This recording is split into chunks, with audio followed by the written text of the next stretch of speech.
Lo percaya nggak? Cuma gara-gara salah dengar, 1.200 tentara bisa dijemput malaikat maut.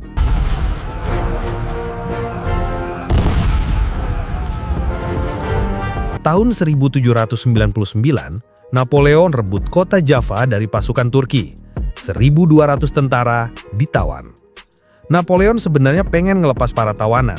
Tapi, tiba-tiba, Napoleon batu keras sambil ngomel, "Masa kertus?" Perwira ngiranya itu kode buat eksekusi. Nggak nanya dulu, langsung jalan. Alhasil, 1.200 tentara Turki langsung dijemput oleh malaikat maut. Semua gara-gara batuk. Makanya bro, kalau nggak yakin, mending tanya, jangan sotoy.